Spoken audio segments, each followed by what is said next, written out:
Hello, my friend. The world of magic, filled with legends and ancient tales, is opening its gates once again. Tonight, in the Gryffindor dormitory by the crackling fireplace, I will share another story with my friends. Join us, for the magic is about to come alive. The rain had been falling over the castle for hours, soft and steady, turning the forbidden forest into a blur of dripping shadows and silver mist. Hagrid stood outside his hut, shoulders hunched beneath his moleskin overcoat, the light from his lantern dancing over the puddles.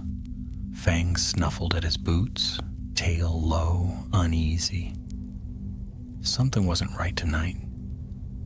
"Easy, boy," Hagrid muttered, though his own voice held a tremor. The creatures of the forest were restless. He'd heard them. Centaurs moving in clusters, bowtruckles scurrying in silence, and once a cry so strange it didn't sound like any creature he knew. A faint rustling came from beyond the pumpkin patch. Hagrid raised the lantern, the glow stretching across wet vines and gleaming leaves. There, a shadow stumbled forward. "Who's there?" Hagrid called, hand inching toward his pink umbrella. No answer came, but a low whimper did. It wasn't human. Fang barked once, then growled. Hagrid moved forward, boots sinking in the mud. As he drew closer, he saw the shape, a creature, large but wounded, dragging itself toward the edge of the light. It looked like a winged horse, but its wings shimmered faintly blue like moonlight through water. Blood, bright blue blood, trailed in the grass behind it. Merlin's beard. Hagrid knelt beside it. "What have they done to you?" The creature's eyes, wide and wild, met his. For a moment, Hagrid felt something strange, a pulse, like magic itself, humming in his veins. Then the beast collapsed completely. He didn't hesitate. With a grunt, Hagrid lifted the creature, heavy though not as much as the thestral, and carried it into his hut. He laid it gently beside the fire. Fang circled nervously, whining. The blue blood gleamed eerily in the firelight. Hagrid worked quickly, binding the wound with strips of cloth and murmuring every gentle spell he knew. He'd seen many rare creatures, but never one like this. Hours passed before the creature stirred again. Its wings fluttered weakly, and when it tried to rise, Hagrid pressed a massive hand to its shoulder. "Stay still, you daft thing. You're safe here." Then he noticed something else. An old silver crest bound to a leather strap around the creature's neck. It was marked with an A entwined with vines and stars. Beneath it, faint words in old wizarding script read, "Azelborn." Hagrid frowned. The name stirred something in memory. He'd heard of the House of Azelborn once, in one of Dumbledore's lessons long ago, a pure-blood family so ancient that their veins were said to run blue with enchantment. They'd vanished centuries ago, wiped out in some scandal that the Ministry never spoke of. And yet, here lay a living thing bearing their mark. Hagrid sat back heavily in his chair. "What are you doing in my forest, then?" he muttered. Morning came with gray light over the hills. The creature slept, breathing shallowly. Hagrid was just pouring himself a cup of tea when the knock came. 3 sharp raps at the door. "Ministry business," called a crisp voice. "Open up, please." Hagrid's heart sank. 2 figures stood outside, one short and broad with a heavy rain cloak, the other tall and sharp-featured with a clipboard in hand. The tall one spoke first. "Rubius Hagrid, keeper of keys and grounds at Hogwarts," she said briskly. We've had reports of an unregistered magical creature sighted near the Forbidden Forest last night. Care to explain? Hagrid tried to keep his tone calm. I might have seen something. Poor thing was hurt bad, so I brought it in. No harm in that, surely. The short wizard's eyes gleamed. Depends what sort of thing it was. Where is it now?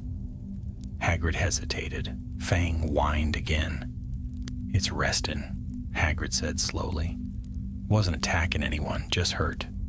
The woman's gaze swept past him, toward the hut's half-open door. A faint blue glow shone within. Her expression hardened. Step aside, please.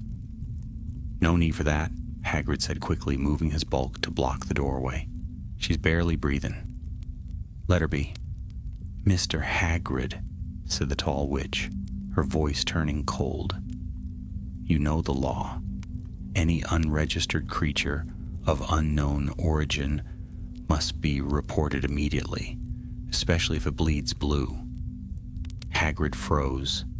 Blue blood? You know about that? She exchanged a glance with her partner. Enough to know it's ministry business, step aside. But before she could move past him, a soft sound came from within the hut, a low melodic hum. The air shimmered faintly. The inspector stiffened. What in Merlin's name? The short man began, but the light flared bright, then faded. When they rushed inside, the creature was gone. Only a few drops of glowing blood remained on the floor. The woman turned sharply to Hagrid. Where is it? I don't know, he stammered. Was right here. She narrowed her eyes. We'll see about that. You'll be hearing from the Department for the Regulation and Control of Magical Creatures. Don't leave the grounds, Mr. Hagrid. With a crack of disapparition, they were gone. Hagrid stood in stunned silence, Fang pressed against his knee. The blue glow was fading. But one thing was certain. The creature hadn't simply vanished. Somewhere in the shadows of the forest, it was still alive, and Hagrid knew he couldn't let the ministry find it first. He looked out towards the misty trees, his jaw set. Come on, Fang. We got a friend to find. The lantern light flickered once more as he stepped into the rain, and the forest seemed to whisper. As if watching him go, the forest swallowed the dawn light, wrapping itself in damp mist and old magic. Hagrid trudged forward through dripping ferns and twisted roots, his lantern held high. Fang padded close beside him, ears flicking at every sound. The trees stood like ancient sentinels, their bark slick with rain, their silence heavy. Blue blood, Hagrid murmured under his breath. House Azulborn. Never thought I'd hear that name again. He remembered now an old tale Dumbledore once mentioned in the Great Hall after a staff meeting, half in jest, half in warning. The Azulborns were said to have bred magical creatures in the dark centuries before Hogwarts was founded. Their bloodline was cursed, their manor burned, their names struck from the family rolls. Yet their sigil, silver vines on blue, was unmistakable. If the creature had carried their crest, then something long buried was stirring again. Hagrid crouched, studying the faint trail of glowing blue blood that shimmered like starlight. On the forest floor, the creature had headed deeper into the woods, toward the oldest part of the forest, where even centaurs rarely went. Stay close, Fang, Hagrid whispered. No telling what we'll find out here. The rain eased into a mist as he followed the trail. Once, he heard a rustle high above and the faint cry of a hippogriff, but it was far off. The forest seemed to be holding its breath. Hours passed. The trail led him through thorned undergrowth and past black pools where pale fungi glowed faintly beneath the surface. Then, as he reached a clearing, he froze. Someone was already there. A woman in a dark green cloak knelt beside the same trail, examining the blue blood with a wand-tip light. Her hair was streaked with gray, tied back in a rough braid, and her sharp eyes caught him instantly. "Hagrid," she said in a low voice, "I thought it might be you." He let out a long breath. "Professor Grubbly Plank. Blimey, you gave me a fright." She stood, brushing dirt from her knees. "You're not the only one who noticed the Ministry poking about this morning. Word travels fast among the centaurs." "Then you know about the creature?"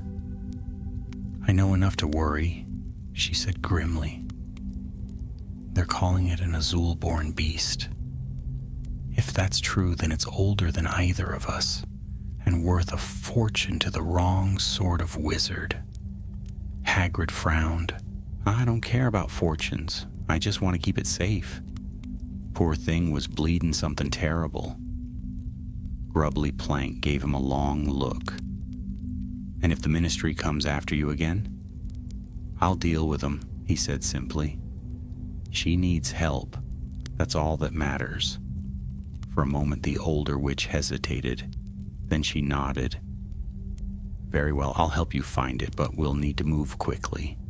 There are tracks, large ones, human." Together they followed the trail deeper into the heart of the forest. The trees grew denser, the air colder. The light of their lanterns flickered on roots that coiled like serpents. It wasn't long before they reached a clearing where the trail ended abruptly. Beside a fallen oak, Hagrid knelt, touching the bark. It was scorched as if by lightning, yet the air still thrummed with magic. "She stopped here," Hagrid murmured. "Rested, maybe. Or she was taken," Grubbly Plank said, her eyes scanning the shadows. "Look." In the mud beside the oak lay a boot print, narrow, precise, and too clean for any forest dweller. Who'd come this far? Hagrid wondered aloud. The Ministry wouldn't send anyone alone. Before she could answer, Fang growled. A figure stepped from the trees, a wizard in a long, dark coat, wand drawn. His eyes were pale as ice, and the crest on his lapel gleamed faintly blue. "Hagrid," he said softly, "you found my family's pet." The man smiled, a sharp, cold smile that made the hair rise on the back of Hagrid's neck. "Name's Alaric Azulborn. You've got something of mine." Hagrid straightened to his full height, towering over the man.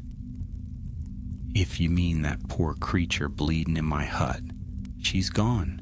Disappeared before I could blink." Alaric's eyes narrowed. "Then she's still alive." He took a step forward, wand raised, but Grubbly Plank was quicker. "You'll lower that wand," she said evenly. "This forest doesn't belong to you, and neither does that creature." The man gave a low laugh. "You think I mean her harm? She was born from our blood, Professor, the last creation of the Azul-born line. Do you know what she carries inside her veins?" "Power," Hagrid said grimly, "and you want it back." "Not want," Alaric corrected. "Deserve." Before Hagrid could move, the wizard flicked his wand. The earth beneath their feet shuddered and roots burst from the ground, wrapping around Hagrid's boots. Fang barked furiously, but Grubbly Plank countered with a quick incantation, slicing through the vines with a flash of green light. The clearing filled with the sound of crackling magic. Sparks leapt between branches as Alaric stepped backward into the fog, his eyes never leaving Hagrid's. "Find her if you can," he said, "but when you do, remember this. Her blood calls to mine. She'll come to me sooner or later." Then he vanished, disapparating into the mist. The forest fell silent again. Only the rain and Fang's growls filled the air. Grubbly Plank lowered her wand, breathing hard. He's a fool, but a dangerous one. If what he says is true, that creature's tied to him by magic, older than the castle itself. Hagrid bent to untangle the last of the roots. Then we'd best find her first. He looked around the clearing, eyes narrowing. A faint glow shimmered against the farthest tree, barely there, but unmistakable. Blue light. This way, he said. They pushed through the undergrowth, following the faint shimmer until they reached a small glade. There, lying weak but breathing, was the creature, her blue wings folded tight, her eyes glassy with pain. She came back, Hagrid whispered, kneeling beside her. Knew we'd follow. Grubbly Plank examined the crest, still tied around the creature's neck.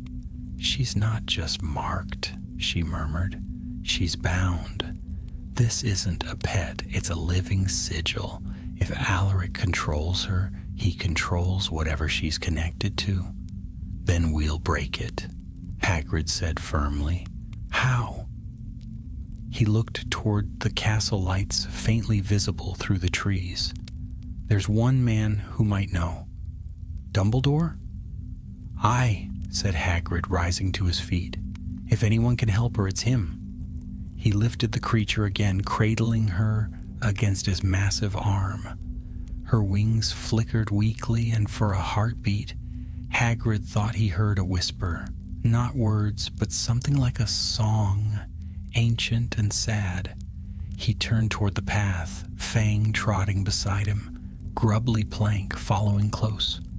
The rain began again, soft and steady, but deep in the forest, far behind them, the blue glow of the fallen oak shimmered once more. The roots stirred, curling inward as if alive. And somewhere unseen, in a darkened chamber far from Hogwarts, Alaric Aselborn smiled. The blood had begun to wake. The castle loomed ahead through a curtain of silver rain, its towers dim against the gray dawn. Hagrid's boots squelched in the sodden earth as he hurried up the slope. The wounded creature cradled gently in his arms. Its blue wings glimmered faintly beneath the folds of his coat, and its breath came in slow, uneven shivers.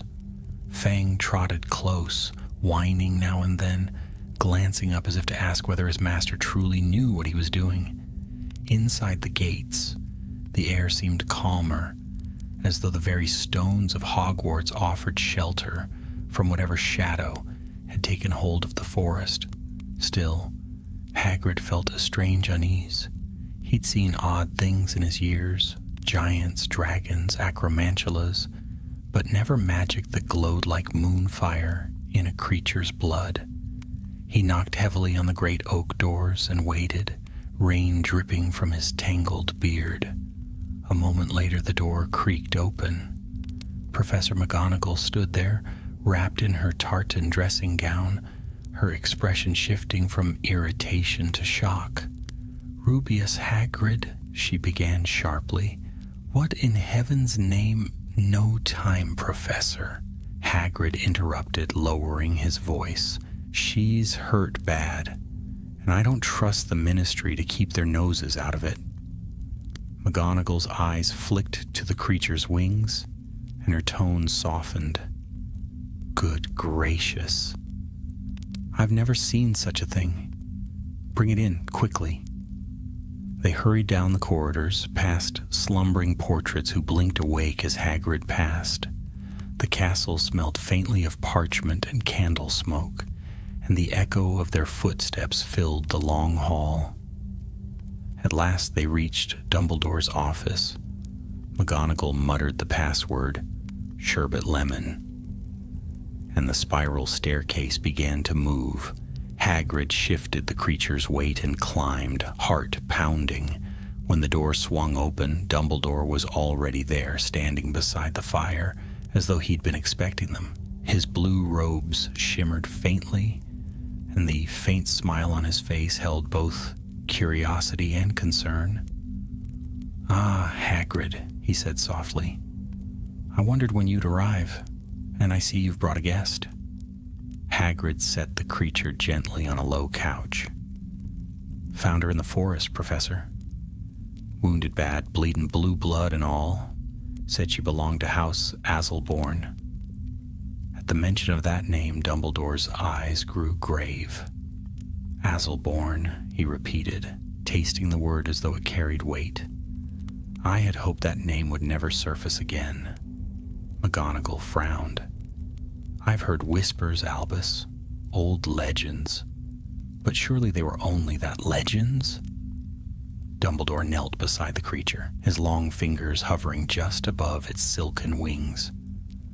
"Long ago," he said quietly, "the Azelborns sought to control the essence of magical life itself. They believed that pure-blooded wizardry was kin to the life force that runs through all creatures. They created hybrids, half-spell, half-living thing, beautiful, powerful, but unstable. Their bloodline was said to carry enchantments that could bend beasts to their will." Hagrid's stomach tightened. "And ye think this one's one of theirs?" "I do not think," Dumbledore said gravely. "I know." He touched his wand lightly to the creature's crest.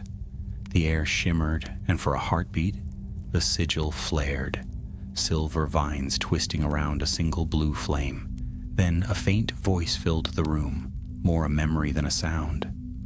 "To the heirs of Azelborn, the blood remembers." The light faded. McGonagall looked horrified. "Albus, what does that mean?" "It means," Dumbledore said slowly, "that one of the Azelborn line still lives, and if this creature has returned, it has done so for a purpose." Hagrid swallowed hard. "He's already found me, Professor. A man named Alaric Azelborn said the creature was his, said her blood calls to his." Dumbledore rose, his expression unreadable. "Then the forest will no longer be safe, for man or beast. Alaric must have recovered the old Azulborn rites, binding magic that was forbidden centuries ago. He seeks to awaken what his ancestors created." McGonagall straightened. "We must alert the Ministry at once." "No," said Dumbledore quietly. "The Ministry will only see danger. They will take the creature and destroy her before learning the truth.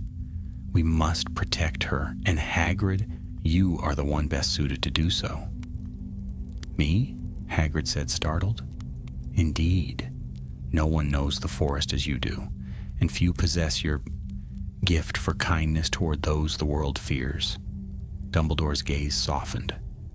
"You must hide her until I can learn what Alaric intends.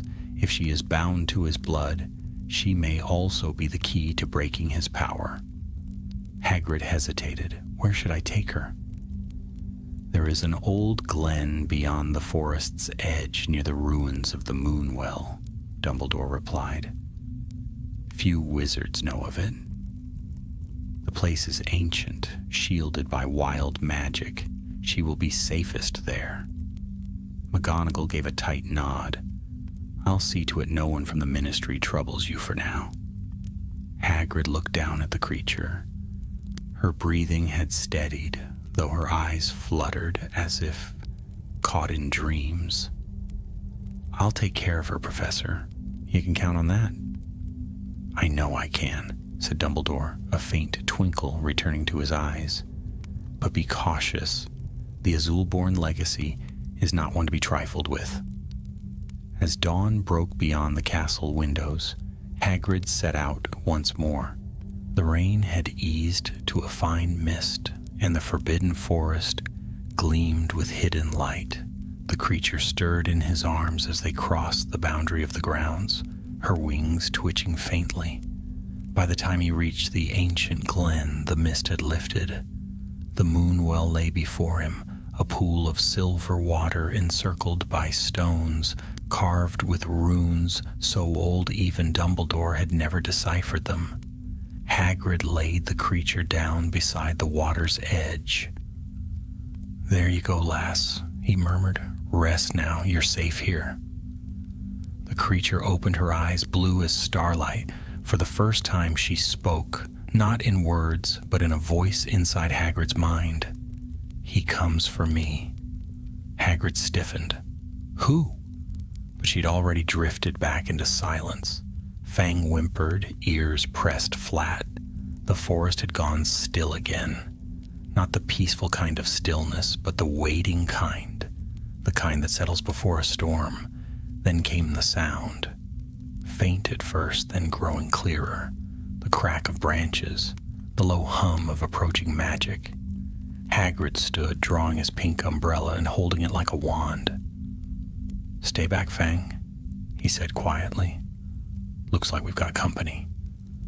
From the darkness between the trees, blue light flared, cold, shimmering, unmistakable, and a voice echoed through the glen, smooth and chilling.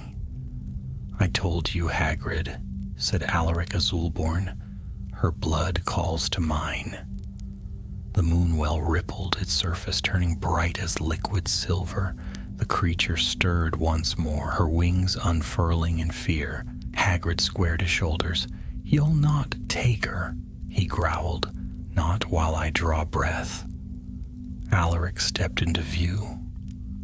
Wand raised, the blue crest gleaming over his heart.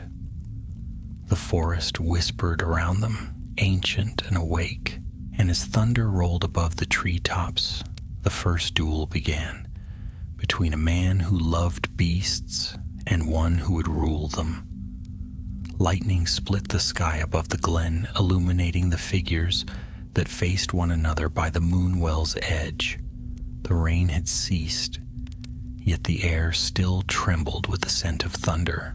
Hagrid stood tall and unyielding, his moleskin coat soaked through, his hair hanging in wild curls. Across from him, Alaric Azulborn advanced through the mist, his wand raised, his eyes cold as glass. The blue glow of his magic pulsed through the clearing, a rhythm that seemed to echo in the wounded creature's veins.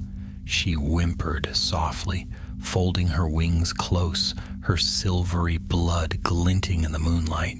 Fang barked once, low and furious, his hackles raised.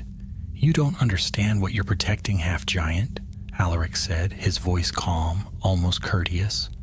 "She is no beast. She is a key. My family's work was never destroyed. It was sealed, and her blood is the lock that guards it.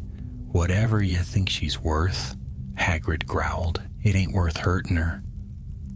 "On the contrary," Alaric murmured, "her pain is the price of legacy." Hagrid's eyes flashed. "Not while I'm here."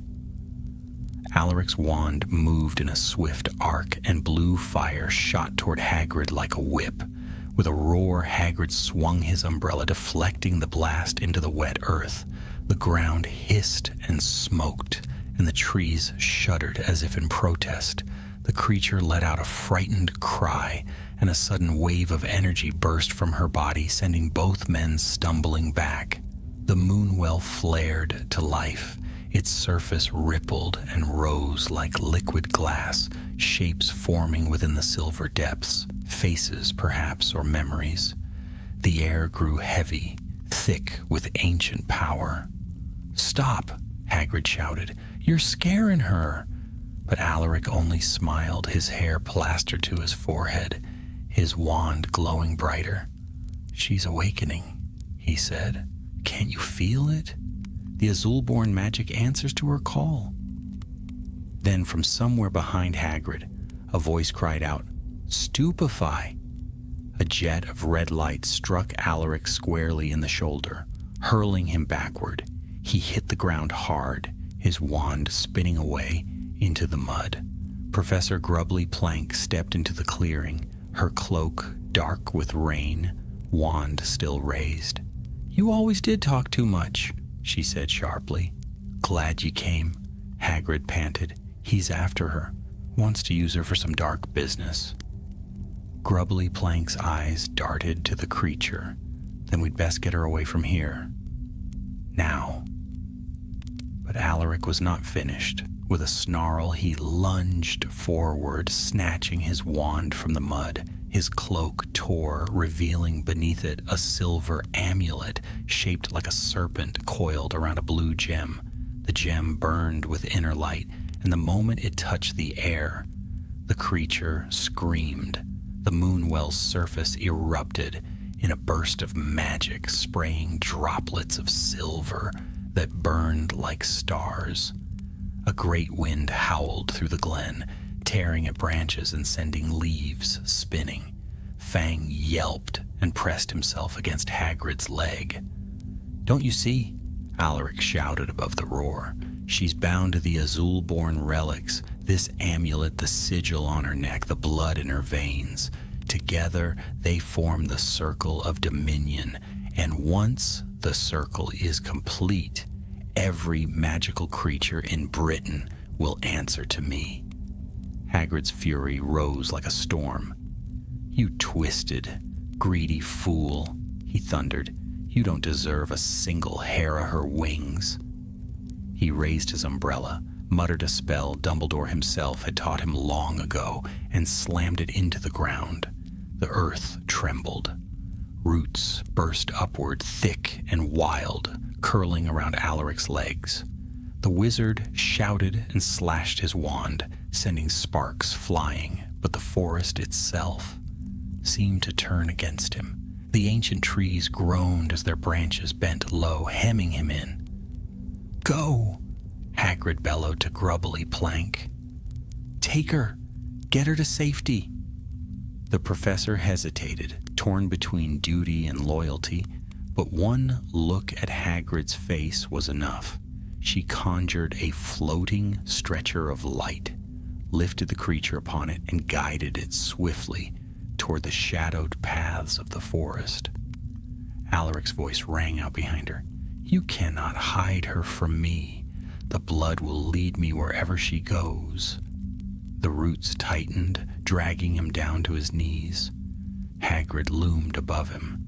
"Then you'll have to get through me first." Alaric's pale eyes glinted with malice. "So be it."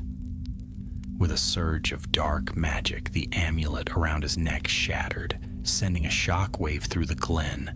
The blast hurled Hagrid backward, his umbrella spinning from his grasp. The roots shriveled instantly, releasing Alaric, who staggered to his feet, his face twisted with fury. But the act had cost him. The amulet's shards burned into his skin, and his veins pulsed faintly blue. He gasped, clutching his chest. "Fool," he hissed, "you forced me to hasten what should not yet be done." Then he raised his wand once more and pointed it at the Moonwell. "By Azul-born right," he intoned, "I call the blood home." The water turned black.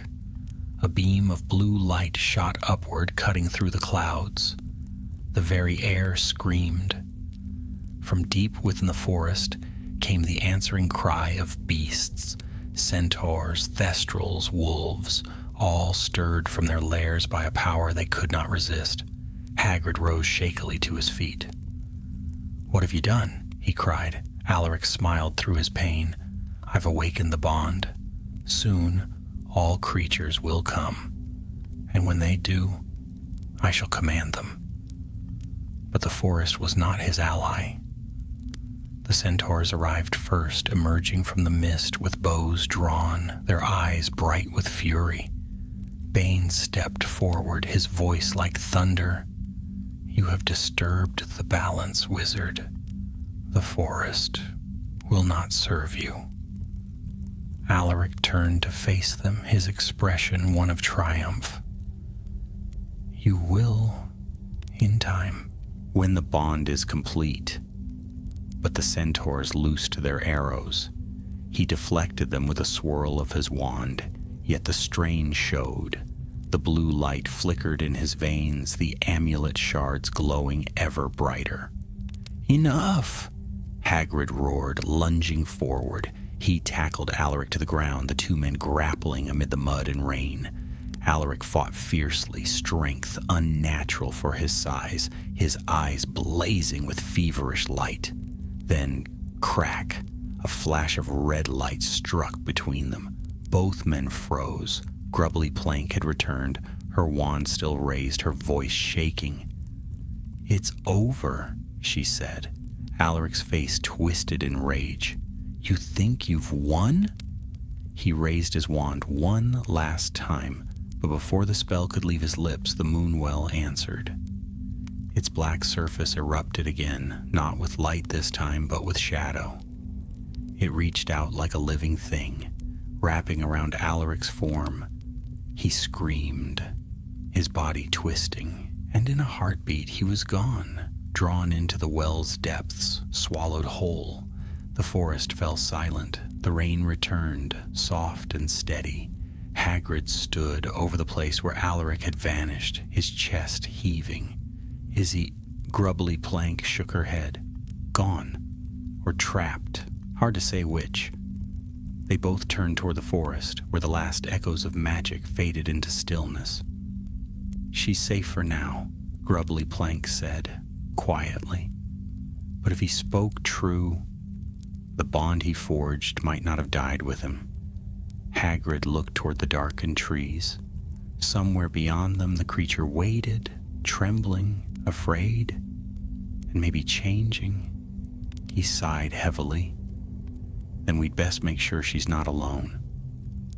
And with that, he picked up his umbrella, wiped the mud from its handle, and began the long walk back into the heart of the forest, where the next chapter of the battle was already waiting to begin. The forest lay in uneasy silence after the battle, as if the very trees were holding their breath.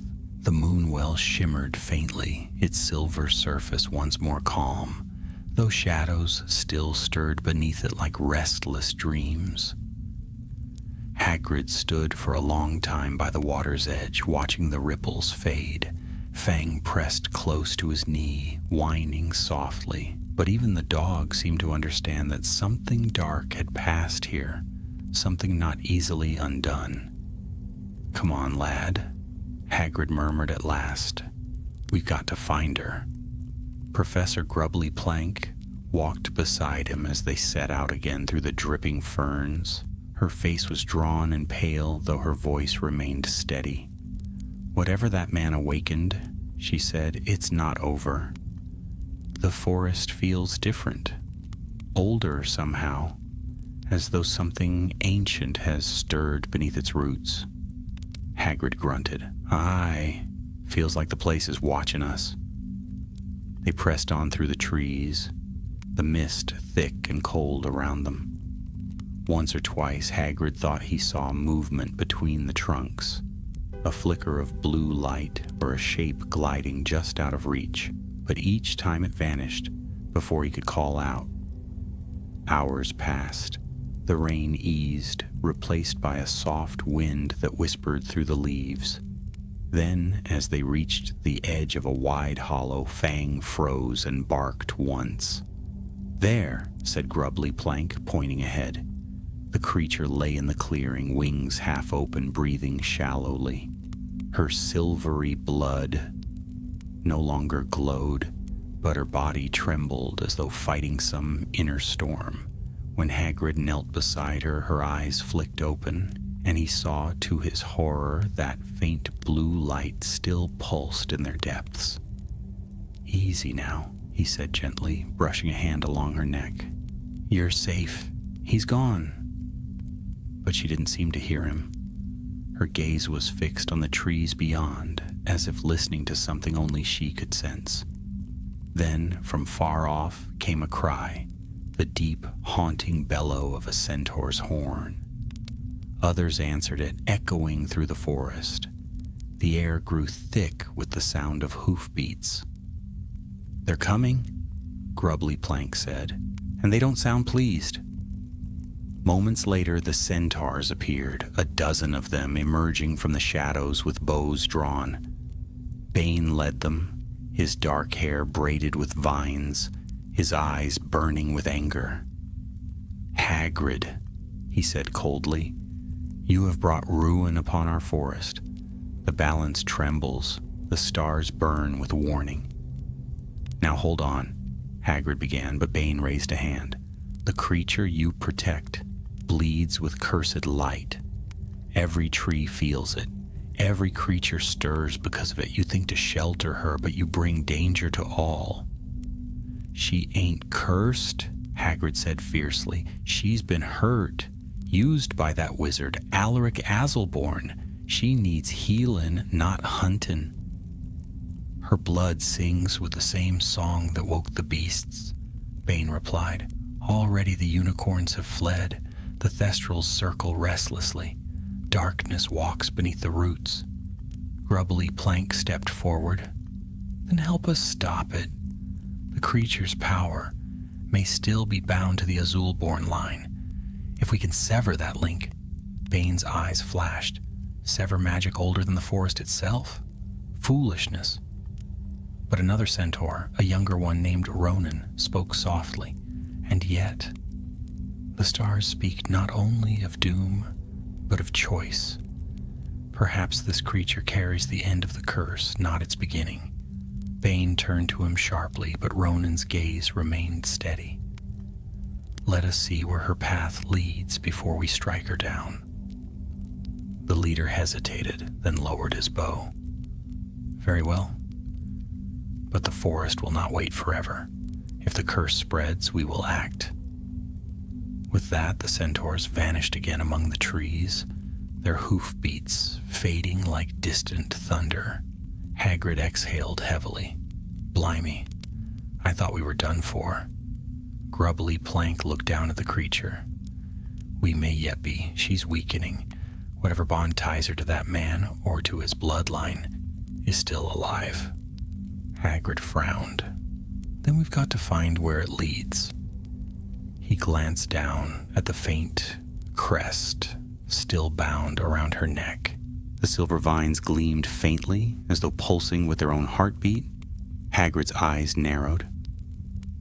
"Professor," he said slowly, "what if this mark ain't just a crest? What if it's calling to the rest of the Azulborn magic?" Grubbly Plank's brow furrowed. "You think it's a beacon?" "Aye, and maybe, just maybe, it can guide us to where Alaric got his power in the first place." For a long moment she said nothing. Then she nodded. "There was a legend, the Azulborn Keep. It was said to lie beyond the forest, hidden by enchantment so strong no map could mark it. If Alaric sought to revive his family's rights, that's where he'd have gone." Hagrid rose, his decision already made. "Then that's where we're going." Grubbly Plank gave him a long look. "You realize this is madness, don't you?" "Maybe," Hagrid said with a grin. "But if madness will save her, I'll take it." They built a makeshift litter and carried the creature between them as they journeyed deeper into the unknown edges of the forest. The path wound through ravines choked with mist, over streams that glowed faintly under the moonlight. As they walked, strange whispers drifted through the air, snatches of words in a language older than the castle itself. Hours later, they reached a ridge where the trees thinned, revealing a valley bathed in pale light. At its heart stood ruins, vast stone walls half swallowed by ivy, towers broken and leaning, their shadows long against the ground. "The Azulborn Keep," Grubbly Plank breathed. "I thought it was only a story." Hagrid stared, awe mingling with unease. The place felt alive. The very stones seemed to hum with power. The blue light from the creature's wings grew brighter as they approached, as though answering some unseen call. "Careful," Hagrid murmured, "could be traps." They entered through a shattered archway, their footsteps echoing softly. Inside, the air was thick and cold, smelling faintly of rain and iron. Long dead torches lined the walls, and carvings of strange beasts stared down from the shadows. At the center of the hall stood an altar carved from dark marble. Upon it lay a single object, a silver circlet set with a sapphire so bright it seemed to contain its own sky. Grubbly Plank drew a sharp breath. The crown of Azelborn. It's real. The creature stirred at the sight of it, her eyes widening. A soft hum filled the air, and blue light streamed from her wings toward the crown. Hagrid stepped forward. "No, don't." But it was too late. The light touched the sapphire, and the room blazed with brilliance. The walls shook, dust raining from the ceiling. When the glow faded, the creature was no longer on the ground. She hovered above the altar, her wings spread wide, her voice clear and sorrowful, filling the chamber. "The blood remembers." Then came another voice, distant yet powerful, "And the air answers." Hagrid spun around and froze. A figure was stepping from the shadows beyond the altar, not Alaric Azulborn, but a woman, tall, pale, her eyes glowing faintly blue. "Welcome, Keeper of Beasts," she said, her tone both kind and cold. "You've brought her home." Grubbly Plank raised her wand. "Who are you?" The woman smiled faintly. "I am what remains of House Azulborn, the blood that refused to die." Hagrid took a slow breath, realizing with a chill that the battle was far from over, and the true heir of Azulborn had just awakened. The chamber beneath the ruins thrummed with ancient power. Dust hung in the air like fog, and the walls seemed to breathe faintly as if waking from a long slumber. The pale woman who had emerged from the shadows stood with regal stillness, her gaze fixed upon the hovering creature of blue wings and trembling light. Hagrid stepped between them, one massive arm half raised in warning. "Stay where you are," he rumbled. "She's been through enough." The woman's expression softened almost imperceptibly. "You mistake me, Keeper," she said in a voice like wind over glass. "I do not seek to harm her. I am her." Grubbly Plank frowned. "What are you talking about?" The woman turned her head, and the dim torchlight caught her face. Beautiful, but marked with veins that glowed faintly blue beneath the skin. "When the House Azulborn fell, my ancestors bound their souls to their last creation. They called it the Echelon, a bridge between wizard and beast. I am what remains of that bridge. My blood and hers are one." The creature let out a faint cry, and Hagrid felt again the pulse of that strange magic through the air. A resonance between the woman and the wounded being that shimmered like heat over stone. "She's suffering because of you," Hagrid said fiercely. "She's no tool or spell. She's alive." "Yes," the woman said quietly, "and that is what frightens me most." Before either could reply, the blue light surrounding the creature flared violently. The air vibrated with a deep hum that shook the very stones. The sapphire crown upon the altar blazed, sending tendrils of light that wrapped around the hovering form. "Something's happening," Hagrid shouted, stepping forward. The woman's eyes widened. The crown recognizes her blood. It's trying to complete the bond. "Stop it then," Grubbly Plank yelled, raising her wand. "No spell can," the woman replied, her voice trembling for the first time. "Once the Echelon awakens, only the bearer of the crown may command it, and that bearer must be Azulborn." Hagrid gritted his teeth. "Then we're not letting you near it." "You don't understand," she cried, stepping forward. "If the bond completes uncontrolled, she will lose herself entirely. The magic will consume her, and everything around her with it." As if to prove her words, the creature screamed, a piercing, heart-wrenching sound that made the torches gutter and die.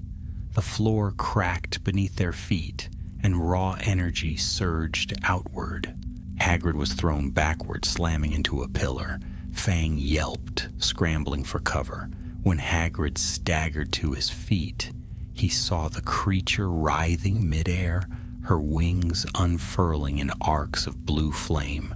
Her form began to blur, shifting between the body of a beast and that of a woman. The transformation was painful to watch. "Help her!" Hagrid roared. The pale woman, her own face streaked with tears, moved closer, chanting words that echoed like bells. Her voice intertwined with the hum of magic, slowing its wild pulse.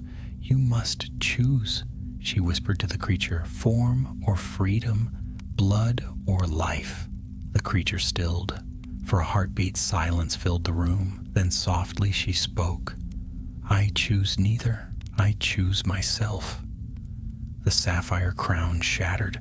A wave of blue light exploded outward, racing along the walls, up through the cracks of the ruined keep, into the dark sky beyond. Hagrid threw himself over Grubbly Plank to shield her, the air screaming around them. When it finally stilled, only the whisper of falling dust remained. Hagrid lifted his head.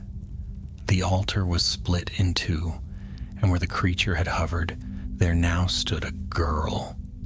Young, pale, barefoot, her hair white as frost, her eyes the deep blue of the moonwell. She swayed slightly, looking at Hagrid, then at the woman who had claimed to be her other half.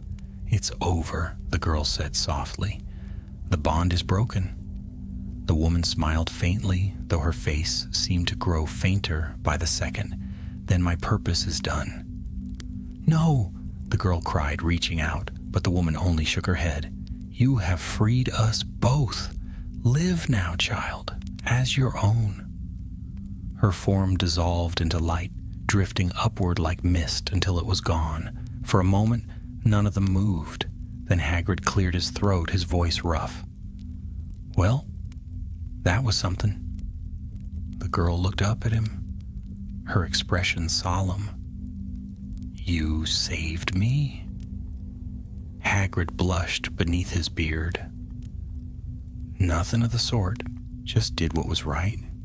Grubbly Plank, regaining her composure, studied the girl with cautious awe. "What are you now?"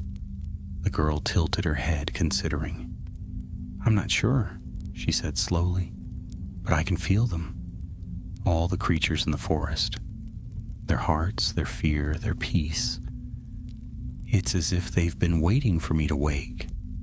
Before Hagrid could answer, a sound echoed faintly from above, the steady rhythm of hoofbeats.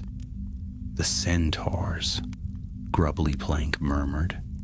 Moments later, Bane and Ronan appeared at the edge of the ruined hall, eyes wide as they beheld the girl amid the wreckage. "The stars have shifted," Ronan said softly. "The curse is ended." Bane's gaze met Hagrid's. "You have done what none of us could, Keeper. The forest owes you a debt." Hagrid rubbed the back of his neck awkwardly. "Just happy everyone's breathing." But Bane's tone grew grave again. "The forest may rest, but the world beyond it will not. That burst of magic was seen far and wide. The Ministry will come. They will not understand what has happened here." Grubbly Plank nodded grimly. "He's right. We have to get her out of here before they arrive." Hagrid looked at the girl. "You got anywhere to go, lass?" She smiled faintly. "The forest is my home. I belong nowhere else." "Maybe," Hagrid said gently, "but Hogwarts ain't far. I reckon the headmaster'd find a place for you." At the mention of the name, her eyes softened. "Dumbledore," she murmured. "He will know what to do." Together they began the long journey back through the woods. Dawn broke as they walked, the mist turning gold where the sunlight touched it. The trees no longer whispered with unease. Birds returned to their perches, and the forest breathed again. By the time they reached the castle gates, Hagrid's heart felt lighter than it had in days. The girl walked beside him in silence, her eyes wide as she gazed up at the towers gleaming in the morning light. "Welcome to Hogwarts," Hagrid said with a grin. "Don't worry, you'll like it here." But high above them, unseen in the paling sky, a single thread of blue light flickered, faint but alive. Far to the north, in the shadowed remnants of the Moonwell, the water rippled once more. A whisper rose from its depths, carrying on the wind. "The blood remembers." And though Hagrid did not hear it, a shiver passed through the girl beside him, as if somewhere, something that should have vanished forever had merely been waiting to return. The forest at last was still, but in its stillness the promise of new magic lingered, ancient, watchful, and not yet done with the world. Dawn bathed the castle in gold, and thin threads of mist drifted across the black lake like breath over glass. The battle in the forest was already fading into the hush of morning, but Hagrid could not shake the weight that hung behind his ribs. The girl walked beside him silently, her bare feet barely stirring the wet grass. Her eyes, those strange, luminous blue eyes, seemed to drink in everything. "Yeah, sure you feel all right?" Hagrid asked, glancing down at her. "After what happened down there?" "I am free," she said softly, as if testing the word on her tongue. "And yet I feel them, all of them, the creatures, the trees, even the water beneath the ground. They murmur still." "Forest folk always whisper," Hagrid said, trying for cheer. "Never could stop 'em." Behind them, Professor Grubbly Plank followed wearily, brushing mud from her cloak. "Free or not, that power of hers is bound to draw attention," she muttered, "and attention is the last thing we need." "Dumbledore'll know what to do," Hagrid said with conviction, though his heart gave a faint tremor at the thought. There was something in the girl's presence that felt older than Hogwarts itself. When they reached the castle gates, Filch was already there, squinting in disbelief. "By the galloping gargoyles, what have you dragged in now, Hagrid?" "Never you mind," Hagrid said briskly. "This one's under the headmaster's care." Filch scowled but stepped aside. "If she starts turning walls blue or summoning pixies, don't say I didn't warn you." The girl turned her gaze upon him, calm and curious. "Walls don't like being blue," she said simply. Filch went pale and stumbled backward, as if she'd struck him. Hagrid coughed into his beard to hide a laugh. "Come on then, best not to linger." Inside, the corridors were dim and quiet, save for the occasional portrait peering out to mutter about strange guests. When they reached Dumbledore's office, the great phoenix fox was perched by the window, his feathers gleaming like fire. The bird tilted its head toward the girl and let out a soft, haunting note. She smiled faintly in reply, and Fox dipped his head, as though in greeting. The door swung open before Hagrid could knock. "Enter," came Dumbledore's voice. The headmaster stood by his desk, robes shimmering faintly, as if he had been waiting all along.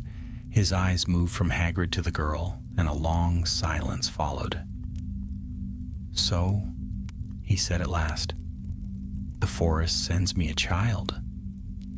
"She ain't from the forest," Hagrid said quickly. "Not really, but she's what's left of that Azul-born magic. And she saved the forest, sir." The girl stepped forward. "My name is Lyra," she said. The name seemed to shape the air, light and sure. "I remember it now." Dumbledore inclined his head. "A fitting name. The first Azul-born to bear it was said to weave spells with song." "I have no song," Lyra said, "only silence." "Silence can be its own melody," Dumbledore murmured. He motioned toward the fire. "Come, sit. There is much we must speak of." Grubbly Plank and Hagrid took seats at the edge of the room, while Lyra stood near the hearth, staring into the flames as though reading secrets within them. "The curse of the Azulborns," Dumbledore began, "was not merely pride, it was longing. They sought to merge human and magical essence, believing the two were meant to be whole. The creature you freed was the last remnant of that ambition, a living enchantment. By breaking the crown, you did more than end their work. You changed its nature." Lyra turned to him. "Am I human now?" Dumbledore's eyes were kind but cautious. "Perhaps more or less. Such things cannot be measured in flesh and blood." Grubbly Plank crossed her arms.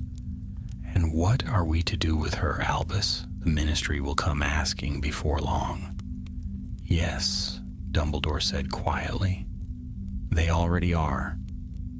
As if on cue, a knock sounded at the door.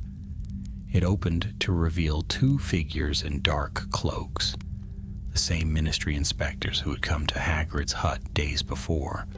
"Headmaster," said the tall witch crisply, "we've received reports of unauthorized magical disturbances within the Forbidden Forest.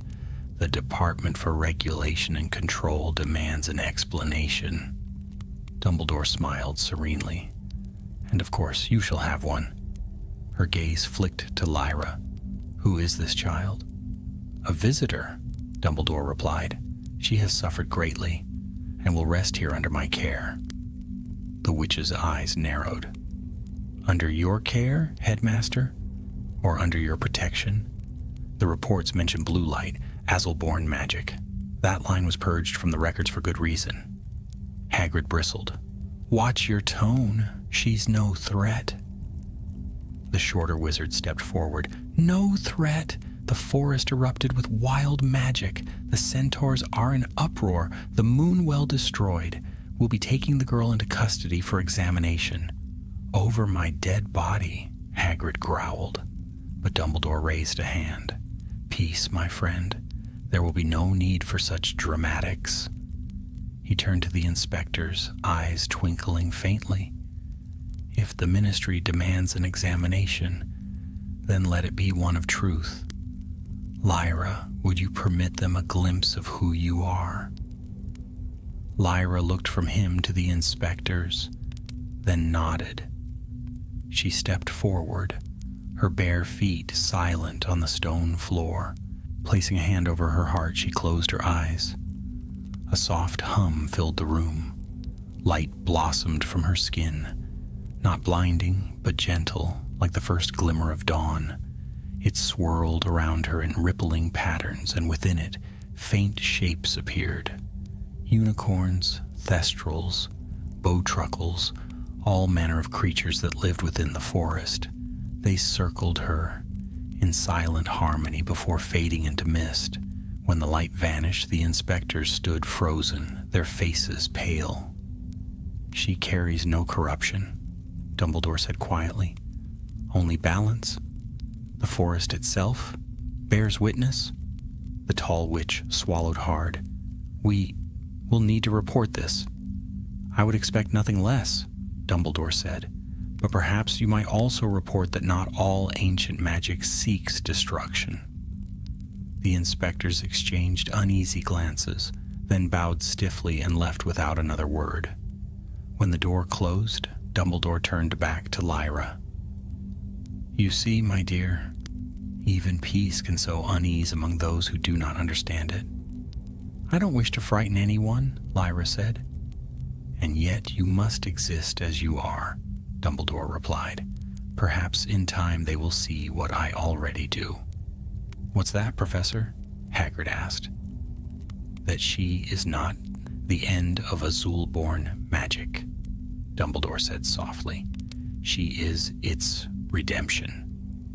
Outside, the light of morning poured through the window, and for the first time since the storm began, Hagrid felt hope stirring in his chest. Yet far beyond Hogwarts, in the deep places of the world, the echo of the shattered crown still lingered. Beneath the Moonwell's broken surface, the black water stirred, rippling with a faint, unnatural light, and deep within that darkness a single hand reached upward, pale, marked with veins of blue, and very much alive. Alaric Azulborn opened his eyes. The day passed in uneasy calm. The sunlight that filtered through the castle windows seemed pale, as if even the sky watched warily. Hagrid lingered near his hut that evening, mending fences that did not need mending, trying to silence the restless thoughts that prowled his mind. The creatures in the forest had grown quiet again, too quiet. Not a rustle from the centaurs, not a cry from the owls. Even Fang stayed close to his heels, tail low and uneasy. Something in the air felt wrong. Hagrid straightened, peering toward the dark line of trees. He could almost feel eyes in the shadows, watching, waiting. It was the same sensation he'd known before a storm, that breathless stillness that always came before the sky broke open. He turned to Fang. "Stay close, boy," he muttered. "Feels like trouble brewing." He was right. Far beneath the forest, in the ruins of the Moonwell, the still waters began to stir once more. A faint light glimmered within, soft and blue at first, then deepening into something darker, something colder. The light swelled, bursting into spirals that shimmered up the stone walls. A figure rose slowly from the depths, water streaming from his cloak, his face pale as moonlight. Alaric Azulborn drew a ragged breath. The veins beneath his skin burned with blue fire. He looked around the shattered chamber and smiled faintly. "So," he murmured, "the crown is gone, but not the blood." He reached into the water, drawing forth a single shard of sapphire that pulsed faintly in his palm. "The bond cannot die," he whispered. "It only sleeps." Then, with a soft laugh, he stepped from the pool. The Moonwell shuddered as he walked away, and the darkness followed him like a tide. That same night, Lyra sat by the window of the room Dumbledore had given her, a small, round tower chamber that overlooked the lake. She wore one of Hagrid's oversized cloaks, which nearly swallowed her slight frame. Moonlight spilled over her hair, making it glow like frost. Fawkes perched on the sill, his golden eyes fixed on her. The phoenix let out a soft trill, and Lyra smiled faintly. "You're older than this place, aren't you?" she murmured. "You understand what it means to begin again." Fawkes inclined his head and ruffled his feathers. The warmth of his presence comforted her, but it could not banish the pull she felt, the whispering of the forest calling her name, the faint echo of something stirring far below. "He comes for me," she thought, and the words filled her mind like a shadow. When dawn broke, Hagrid found her waiting outside his hut, barefoot again, her cloak drawn tight against the morning chill. "Lyra," he said, startled. "What are you doing out here? Professor Dumbledore will have my hide if he finds you wandering." "I can't stay inside walls," she said quietly. "The forest calls me. Something is moving there." Hagrid frowned. "If it's the Ministry, I'll deal with them." "It's not them," she whispered. "It's older and angry." Before Hagrid could ask more, Fang began to bark wildly, running toward the tree line. The birds in the forest burst from their perches all at once, a black wave against the sky. "Stay behind me," Hagrid said, drawing his umbrella, but Lyra stepped forward. "No, I can feel it. He's here." From the shadows of the forest came a flicker of blue light, then another, then a dozen more. Figures emerged, hooded, silent, their eyes glowing faintly with the same unnatural hue. The ground beneath them blackened with frost. At their head walked Alaric Azulborn. He looked almost spectral now, thinner, his features sharper, but the power radiating from him was stronger than before. "Rubius Hagrid," he said softly. "Still playing guardian to what you cannot control?" Hagrid's grip tightened on the umbrella. "You should have stayed gone." "I cannot die," Alaric said. "Not while her blood sings in my veins." Lyra stepped forward. "You twist the truth. The bond was broken." "Broken?" He smiled, showing 2 white teeth. "No, divided. You and I share it now, child, and I have learned to use what remains." He lifted his hand, and the blue fire leapt from his palm, curling into the air like living smoke. The creatures at his side stirred. Men and women, perhaps once human, now bound by the same cursed light. Their faces were blank, their movements too fluid, too controlled. Hagrid moved between Lyra and the oncoming figures. "You'll not lay a hand on her, Alaric?" Alaric's smile did not fade. "You think you can stand against the will of a bloodline? You, a half-giant with a toy wand?" Hagrid's jaw clenched. "I've faced worse than you." "Perhaps," Alaric said, "but you have not faced yourself." He raised his wand and whispered a spell too old for words. The blue fire struck the ground, and from the earth rose shapes, beasts formed of shadow and frost. They were mockeries of the forest's creatures, wolves with eyes like ice, centaurs made of smoke, serpents that hissed without sound. Lyra cried out, reaching toward them, but her power met Alaric's and flared bright. The blue in his veins pulsed violently in answer. The 2 forces, kin yet opposed, collided in a torrent of light. Hagrid shielded his eyes. The blast threw the false creatures backward, but the air was thick with energy, wild and untamed. "Stop this," Lyra shouted. "You'll destroy everything." Alaric staggered, his voice hoarse. "Then let it be destroyed. The world that cast out our name deserves nothing less." He turned his gaze on Hagrid.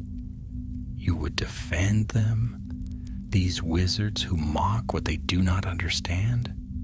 "I'd defend anyone who needs defending," Hagrid said, "and I'll start with her."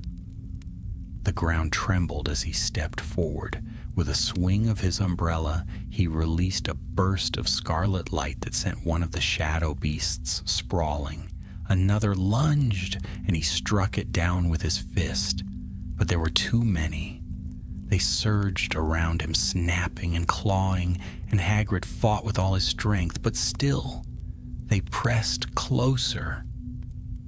Lyra's power blazed brighter. The blue light around her turned white, burning through the fog. "Enough!" she cried. Her voice echoed across the grounds, and every shadow froze. The light burst from her in a wave, pure and brilliant, shattering Alaric's constructs to dust. The hooded followers fell to their knees, the blue glow fading from their eyes.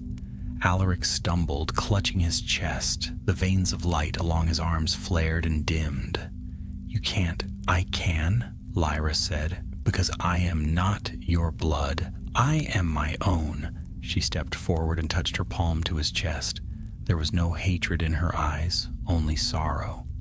"Rest now." The blue light flared once more, then faded entirely. Alaric's body stilled. For a long moment he looked almost peaceful. Then his form dissolved into mist, scattering into the morning air. The silence that followed was absolute. Even the wind seemed to hesitate. Hagrid lowered his umbrella, panting. "Is it done?" Lyra gazed toward the forest, where the last traces of magic drifted away. "It's done," she said softly. "But the world will remember what he was, and what I am." "Then let him remember," Hagrid said. "Some things are worth remembering."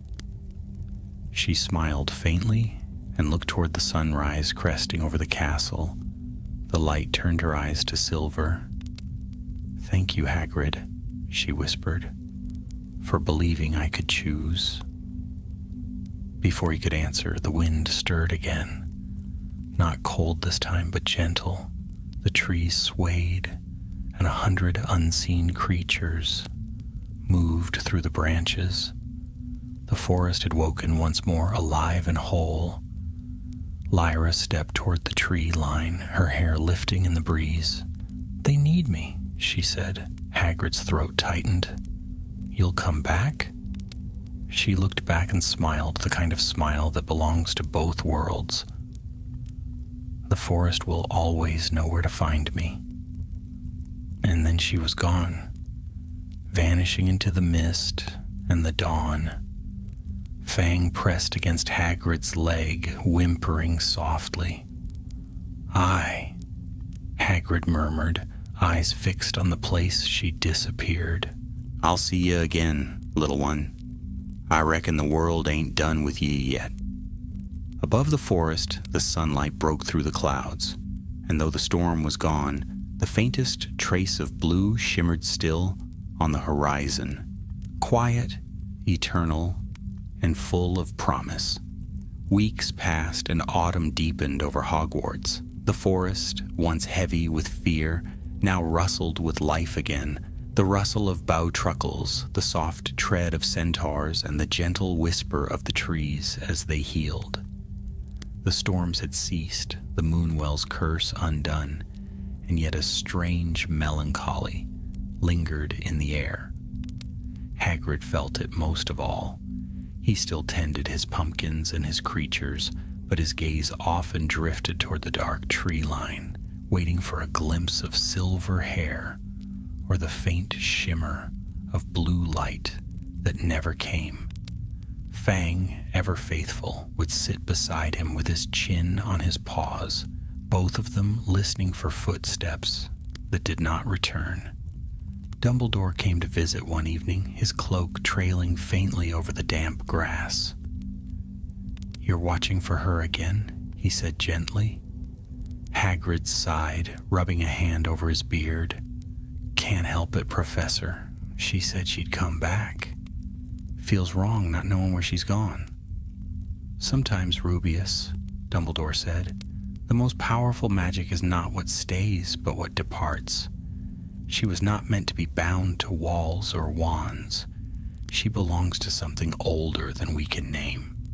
Hagrid nodded but said nothing. His eyes followed the drifting glow of the lanterns by the lake. "She's out there, though. I can feel it." "Oh, she is," Dumbledore said softly, eyes twinkling in the fading light. "And she is not idle. Deep in the forbidden forest, beyond where even centaurs dared to tread, Lyra walked among the roots of the oldest trees. Her feet left no mark on the moss, and her hair caught the moonlight like spun glass. The forest had accepted her as its own. Where her hand brushed bark, trees straightened. Where her voice whispered, streams cleared. The magic that had once been a curse now hummed through her veins in balance with the world around her. Yet she was not alone. At night, the beasts came to her, creatures both fierce and gentle. Hippogriffs bowed low before her. Thestrals circled above her like shadows of wings. Even the centaurs, proud and secretive, watched from afar with wary respect. Bane approached her one night beneath the silver boughs. "You have restored what was broken," he said. "The forest breathes again." Lyra smiled faintly. "Not I alone. It chose to heal." Ronan stepped forward, eyes bright as stars. "And yet you carry its burden. The bond between human and wild cannot simply fade." "I do not seek to rule them," Lyra said. "I only listen. The world beyond still fears what it does not understand." Bane lowered his head. "Then it is the world's curse to fear its own blood." She turned her gaze northward, where the faintest shimmer of blue light sometimes pulsed beyond the hills. It called to her still, a whisper not of Alaric, but of what he had awakened before his fall. Something else had survived. At Hogwarts, the days grew shorter, and the news from the wizarding world grew restless. Rumors began to spread, rumors of strange happenings in the northern reaches of Scotland, where magic had turned wild again. Crops grew overnight, rivers froze in midsummer. The ministry muttered about residual enchantments from the Azul-born disturbances, but no one could explain the signs. Hagrid read the reports in the Daily Prophet and frowned. "Doesn't sound natural," he told Grubbly Plank one morning over tea. "Could be something from the ruins stirring again." She grimaced. "If it is, we'd best hope she reaches it before the ministry does. They'd sooner chain it than understand it." "Aye," Hagrid agreed grimly. Lyra did reach it. On the 7th night of the harvest moon. The call had grown stronger each passing day, until she could no longer ignore it. The path led her through valleys, veiled in fog, to the edge of a ruined glen where the stones still bore the carvings of the Azul-born crest. She stepped into the clearing, the air thick with power. The ground pulsed faintly beneath her feet. The shard of the sapphire crown, the one Alaric had once held, lay half buried in the soil, still glowing faintly. Lyra knelt beside it, fingers trembling. "It should have died with you," she whispered. A voice answered, not aloud, but within her mind. "You cannot destroy what you are." She stood sharply. "Who speaks?" The voice rippled like wind over water. "You know me. The blood remembers." Alaric's voice, but it was not him, at least not as he had been. The voice carried something vast, impersonal, more like the will of the Azul-born magic itself, ancient and unwilling to fade. "You are gone," Lyra said aloud, though her voice quavered. "Gone?" the voice whispered. "No, we are bound. You shattered the crown, but the essence endures. In you, in me, in the world that once feared our name, the forest cannot hold what was made to command." "I don't command," she said fiercely. I protect." "Protection is only another form of rule." The shard pulsed brighter. The light spread along the ground like cracks in glass, reaching toward her feet. Lyra stepped back, but the magic followed, tugging at her heart. "Join us," it whispered. "Together we could reshape the world. No cages, no ministry, no masters." The temptation clawed at her, the memory of Alaric's dreams, his longing to unite all life under one power. She could feel the truth in the magic. It was not evil, only wild. It could heal or destroy depending on the heart that wielded it. But she had already made her choice once. "No," she said, her voice steady. "The world doesn't need to be ruled. It needs to be free." She raised her hand. Light flared between her fingers. Not the cold blue of the Azul-born, but warm golden fire, the light of her own making. The ground shuddered.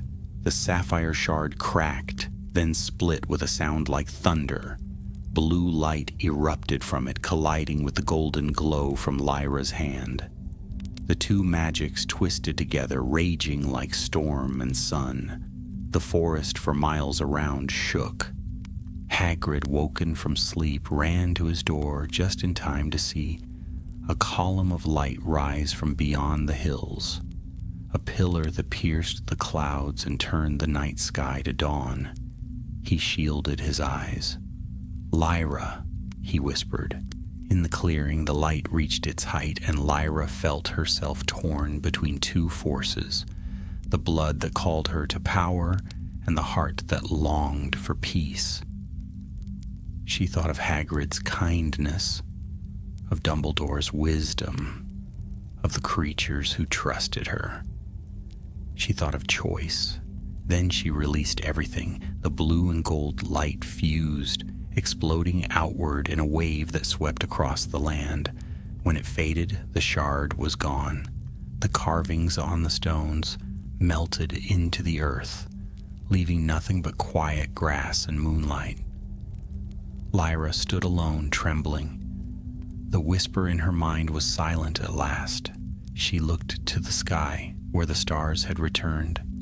"It's over," she said, and though she could not see it far away at Hogwarts, Hagrid looked toward that same sky and smiled through tears. Somewhere in the heart of the forest, a phoenix cried, its song rising pure and bright, a hymn for endings and beginnings alike.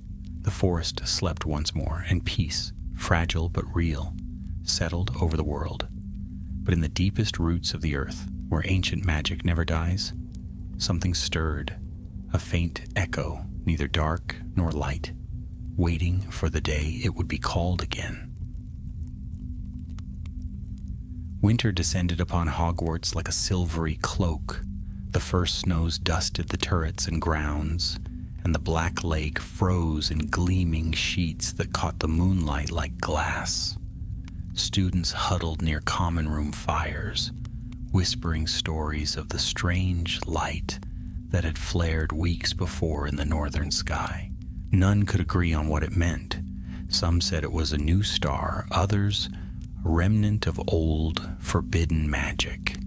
Only Hagrid knew the truth, though even he wondered whether the peace that followed would last. The forbidden forest lay hushed beneath the snow, branches heavy and bowed, yet every so often a soft pulse of warmth stirred within its heart, a breath of golden light that glimmered among the shadows. The forest had changed since Lyra's final act. Its creatures moved differently now, less weary, more aware, as though bound by a secret harmony. Even the centaurs had grown silent, their eyes reflecting something like awe. Hagrid trudged through the snow one morning, his boots leaving deep prints behind him. Fang bounded ahead, snuffling at rabbit tracks, his breath steaming in the cold. The air was still, save for the creak of branches and the distant call of a raven.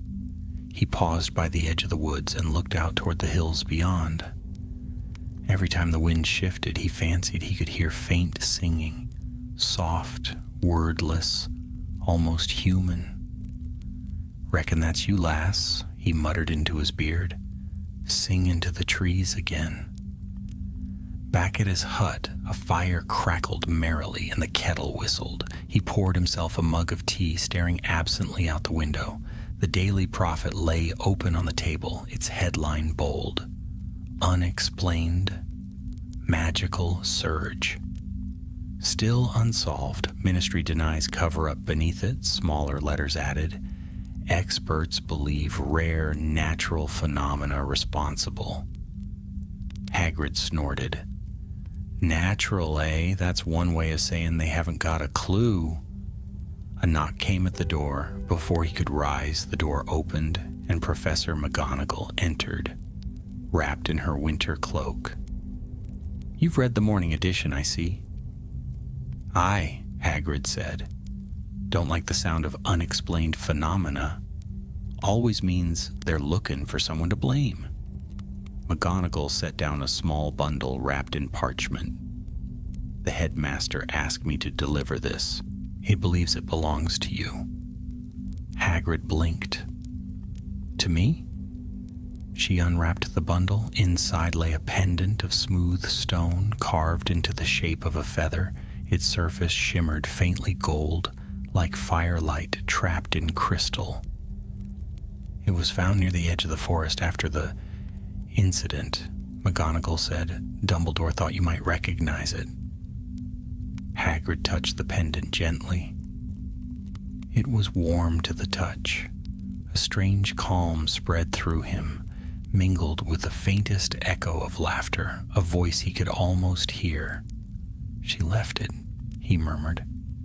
Lyra. McGonagall nodded once, though her stern face softened.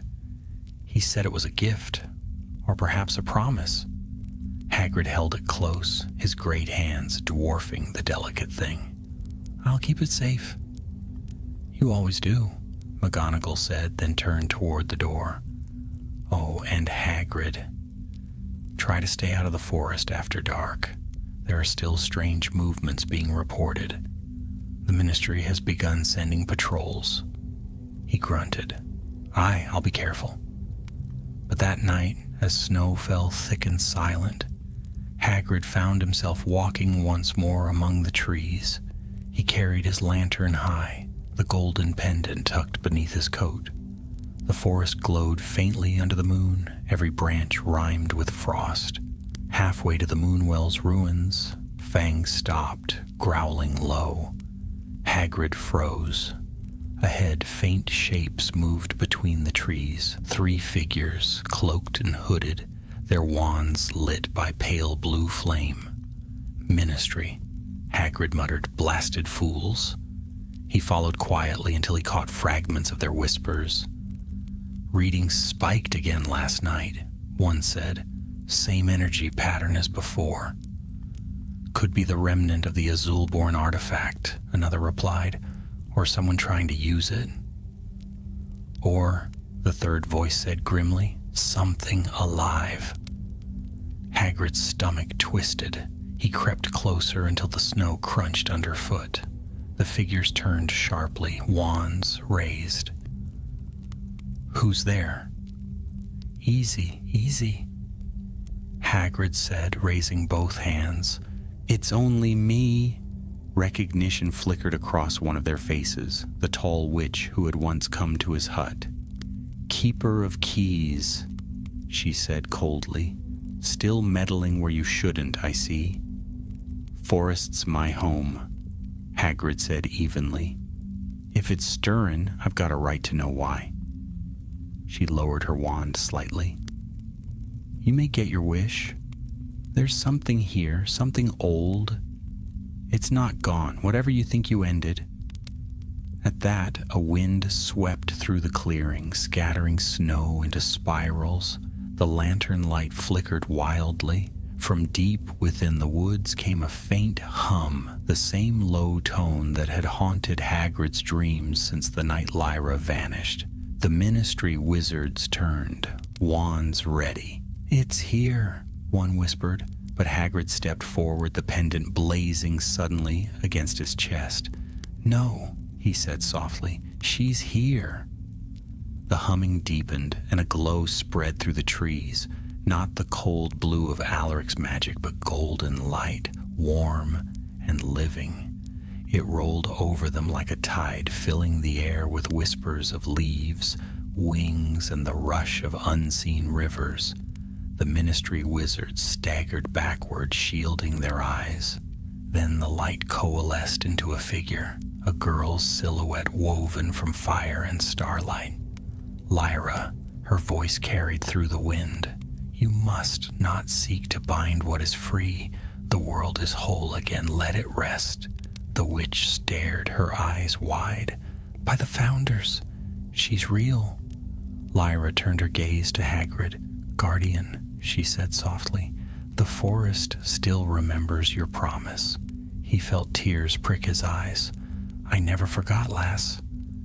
The world will forget soon enough, she said. Magic fades from those who cease to believe. Guard it, Hagrid. Keep it kind. Before he could speak, the light around her brightened, washing through the trees. When it dimmed, she was gone. The forest fell silent once more, the air still humming with her warmth. The Ministry agents looked shaken. We saw nothing, the tall witch said at last.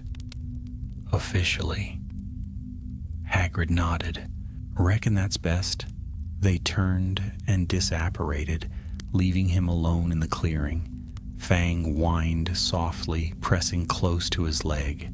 Hagrid looked up at the stars glittering through the branches.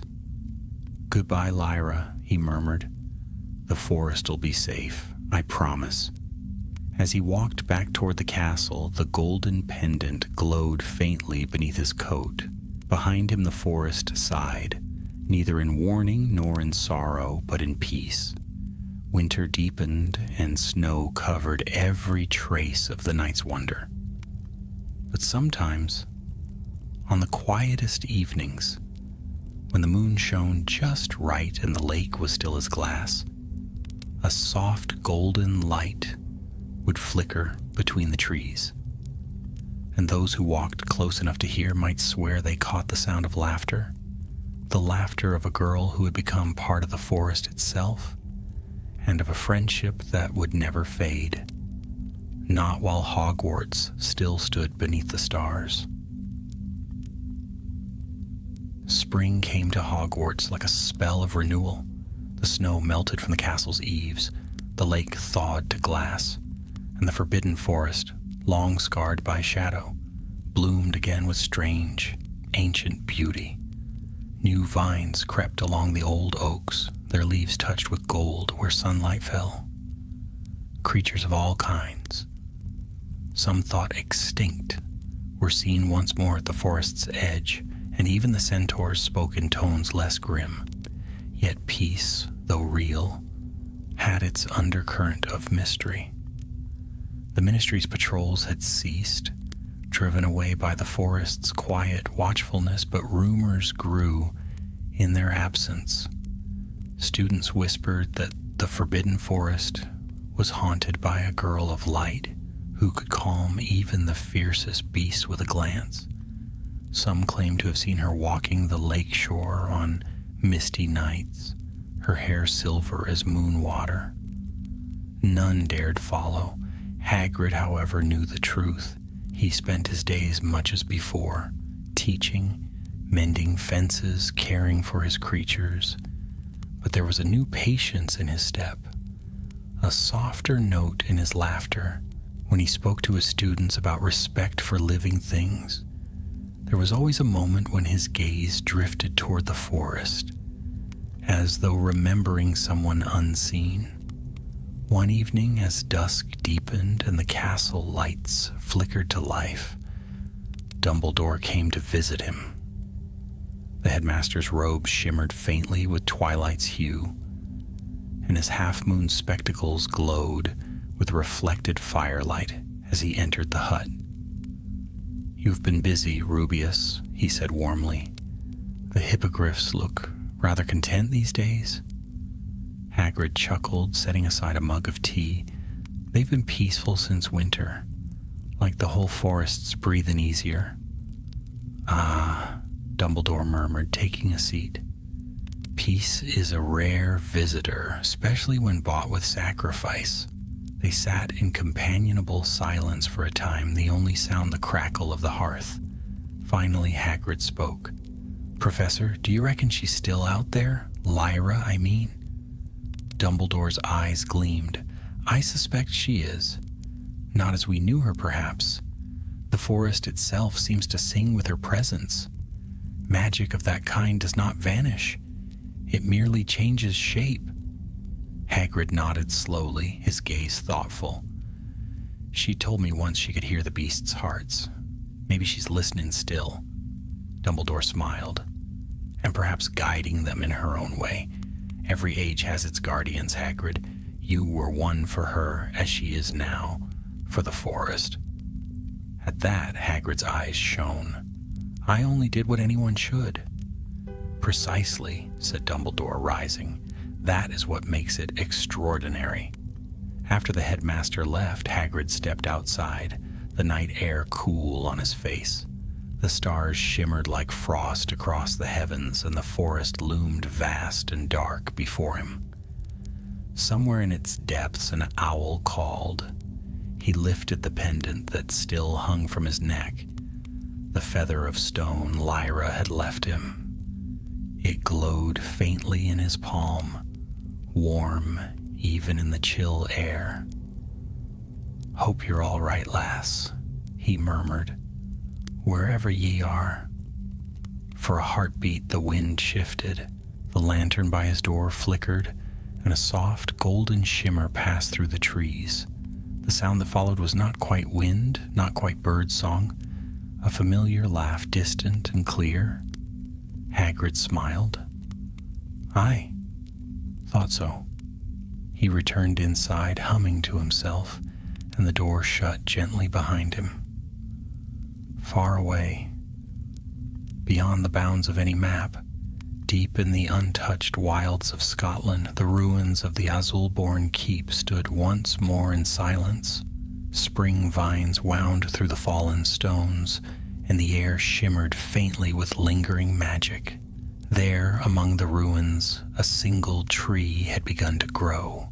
Its bark was pale, its leaves tipped with silver blue, and within its trunk gleamed a faint light, the heart of something ancient and renewed. Beneath its roots, the last remnants of the sapphire crown rested, turned to crystal by time and magic alike. A figure moved through the glade, light-footed and radiant. Lyra.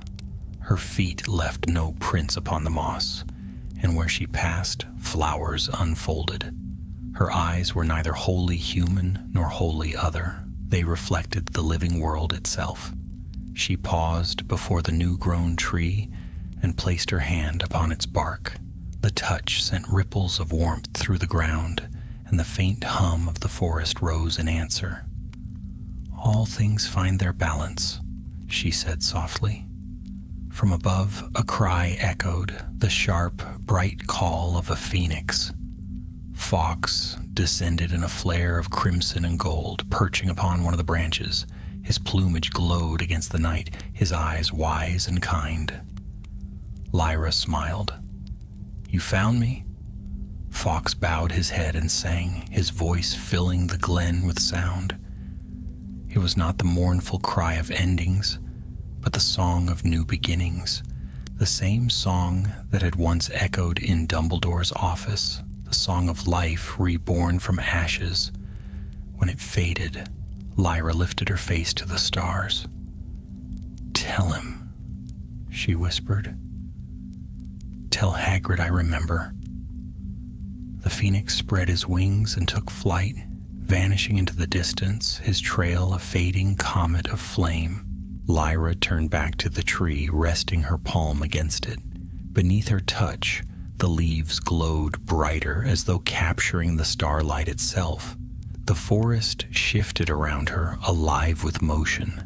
Centaurs stepping from the shadows, bowing their proud heads, thestrals circling above in silent grace, even the faint shimmer of unicorns moving like ghosts between the trees. They gathered not in fear, but in reverence. Lyra spoke, her voice carrying like a whisper of wind through every branch and stone. "The bond is not chains, but choice. You are free, as I am. The world will fear what it cannot name, but it will learn again, in time." The creatures bowed low, and the forest glowed with quiet light. When the dawn came, the ruins stood empty once more. Only the silver-blue tree remained, swaying gently in the morning breeze. Back at Hogwarts, the spring festival was in full bloom. Students spilled across the lawns, laughter ringing through the air. Hagrid tended to a group of first-years who were feeding Bowtruckle's sugar drops, his booming laugh joining theirs. He looked up suddenly, his eyes drawn to the horizon. A golden streak cut across the sky, swift, silent, gone in an instant. "Professor Hagrid," a student called. "Did you see that? A shooting star."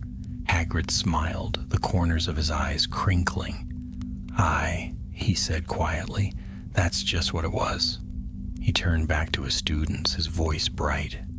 "Now then, mind you don't give them too much sugar. Makes their bark brittle, it does." The laughter resumed, and the sound carried across the grounds, up to the towers and beyond, mingling with the wind. High above the forbidden forest, the faintest shimmer of gold lingered, like a memory that refused to fade. The forest answered in its own way, a deep, contented murmur, that rolled through the roots of the earth. And so the story of Hagrid and the girl of blue blood passed into legend, told in whispers by candlelight, passed from one generation of witches and wizards to the next. Some called it myth, others miracle. But the forest remembered and Hagrid remembered, and so long as their memory endured, the magic of that friendship lived on. For in every shadowed wood and every whispered wind, there remains a spark of wildness, a promise that kindness, once given, never truly dies.